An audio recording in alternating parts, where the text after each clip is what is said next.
On a aussi, si c'est important, les grands maigres dans le spectacle, alors qu'ils sont vraiment issus de l'univers de Giacometti. Ça veut dire ces personnages élancés qui sont faits de bras et de jambes. Et à la limite, je me dis, dans le délire, on ne sait plus très bien si c'est des bras ou des jambes, mais c'est les lignes, voilà, la notion de ligne. Alors les petits gros, eux, ils sont inspirés de personnages, mais enfin là, c'est... Comment dire, c'est inspiré de Balzac, c'est-à-dire que quand Rodin a eu une commande par l'État pour faire des sculptures, enfin une sculpture sur un monument qui était dédié à Balzac, et il a fait plusieurs propositions, et c'est comme pour Victor Hugo où il a eu aussi une proposition, et comme ça lui plaisait pas suffisamment, il a refait. Et il a refait autant de fois qu'il avait envie de refaire.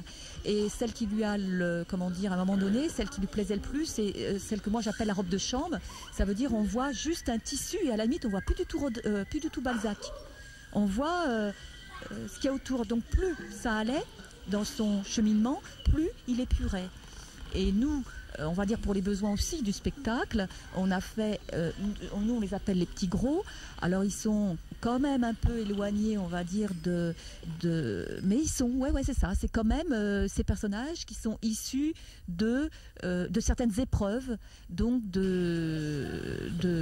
travail qu'il a fait autour de Balzac.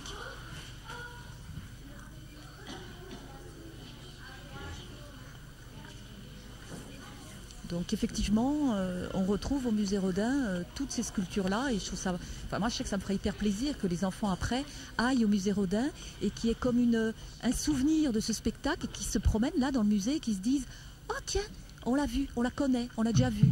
Et pour moi ça c'est, même j'ai envie de dire presque en politique culturelle, c'est faire avancer ou un peu faire ouvrir les musées, mais d'une façon on va dire, j'espère un peu...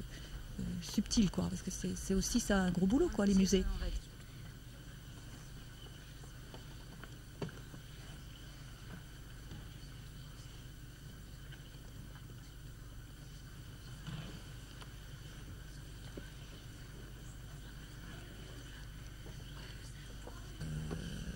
Bien sûr qu'il y a une poésie dans l'espace.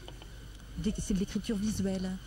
Alors l'écriture, elle est faite de quoi? C'est comme la partition de musique, il y a des temps de silence et puis il y a des temps de musique là avec les notes. Mais le silence, ben, c'est comme l'ombre. On a besoin du silence pour que les notes elles existent, enfin l'ensemble, la partition. Donc c'est un peu sur le même registre.